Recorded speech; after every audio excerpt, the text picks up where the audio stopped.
if they didn't exist, Mikko Rantanen's a Maple Leaf. More than likely, right? Mitch Marner's in Carolina down the stretch last year. There's a blockbuster deal, but no movement clauses exist, and the player to his right executed his. That's the way to get movement going in the league, but I don't even think Lloyd Howell Jr. would accept that. Strutty giving up those, man. No. The PA's even not at his doing best, when he's really rolling his bars, even he wouldn't go for that. I guess the other thing, this is pretty crazy, but you negotiate a buyout with your player, and then that money is not on the books. So I make $10 million. I want to buy. Okay, you want to buy me out? Give me $8. Okay, done. Now that money is buried, and then the guy just goes to free agent, and that there's no, doesn't sit on your salary cap for years to come. You don't multiply it by 2 or whatever it is. So that would be pretty dramatic. The rich teams would love that. Yes, well, and that's why it'll never happen, because Bettman will always think about the lowest common denominator, and the smaller market teams and the owners will say that's not fair. We can't buy those people out. Owners don't want to spend more money than they have to. I like that idea, and it does give you flashbacks. Like, to remember, like, coming out of the lockouts, how cool it was when each team had 2 buyouts, and there were all these debates like, who are they going to use it on? You got to buy that guy out, and like, it's so impersonal. Like, if you're the player and you're listening to it's hurtful bozos like us, be like, you got to use it on Jonas. You have to buy that stiff out. He stinks. He's not worth the price. Like, you're just like, I'm trying to get back in the league. We just voted on the CBA, and I'm getting bought out. What's happening here? But I like the buyout world. I like that world. It is crazy. That'd be a crazy situation. But I keep going back to when the Leafs asked Marner about moving his no-trade clause for Rantanen. And I wonder if that wasn't kind of the last nail in the coffin. Because that's hurtful. You've worked so hard for this one team you're drafted by, and then, like, we'd like you, but we like this guy a little bit better over here. And maybe by then they felt they weren't able to sign him. I don't know. But, Jonas, I don't think that helped that whole situation. It wouldn't help in any situation. We have no way of knowing, like, if it would have changed history. I agree with you. Like, I don't know what it was. Like, he was never going to say yes. Like, there was no way. So, like, why risk it?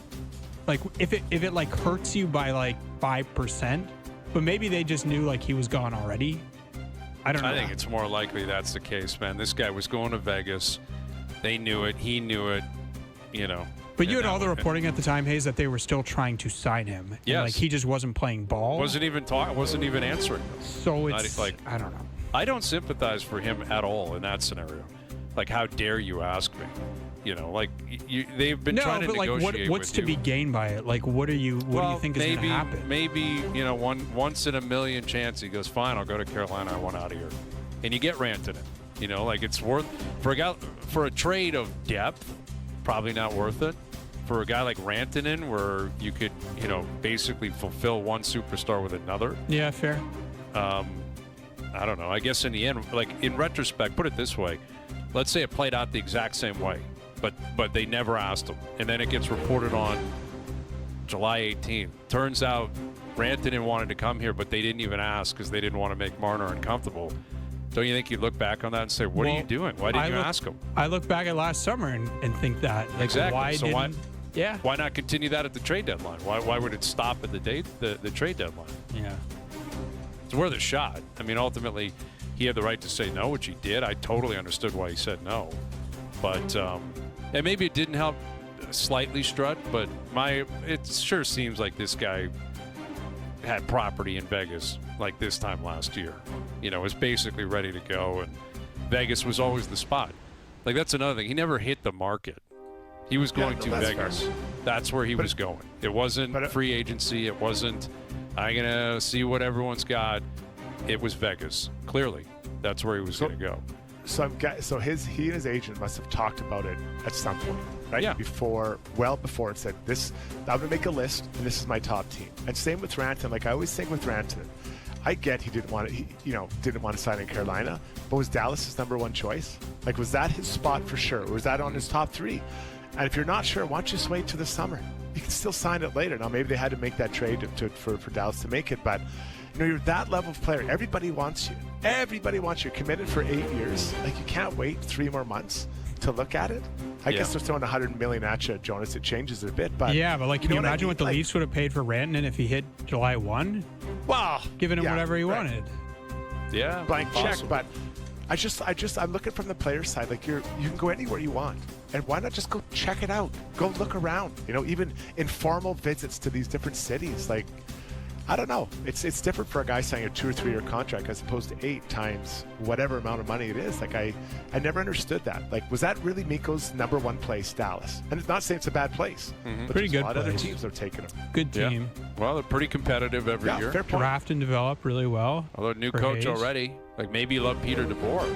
You know, Yeah. maybe he's like, I want to play for Pete, and all of a sudden, 3 months later, DeBoer's Or out. like meet our new coach. Yeah, here's Glenn going. Here's Glenn. It's like, oh, okay. Yeah. Well, all right, Glenn, I guess we're working together for the next 8 years. And that'll be interesting. See how that goes. That would For be really Glenn, right? interesting. Because he's been there before, and you know he learned a lot, probably a lot here, dealing with a lot of superstars. I'm looking forward to what that process looks like. Yeah. In Dallas with him at the helm. Conference final every year down in Dallas, right? Like every Not year good they enough. seem to get there. And now you get a new coach and a couple of new players and a couple of old players out. All right, Steve Phillips in 20 minutes on Jays Giants tonight. We got Verlander on the mound for the Giants, Chris Bassett on the mound for the Jays. What can we expect out of Vladdy, Bo? How big of a moment is this for Ross Atkins over the next couple of weeks? Lots to get into with Steve. We'll catch up with Mark Masters a little bit later this afternoon. Bob Weeks on day 2 over at the Open Championship, where Scotty Scheffler has a solo lead, 10 under solo lead after day 2. Dear Hazy B coming up in a couple of hours. Overdrive continues, TSN 1050 and on TSN 2.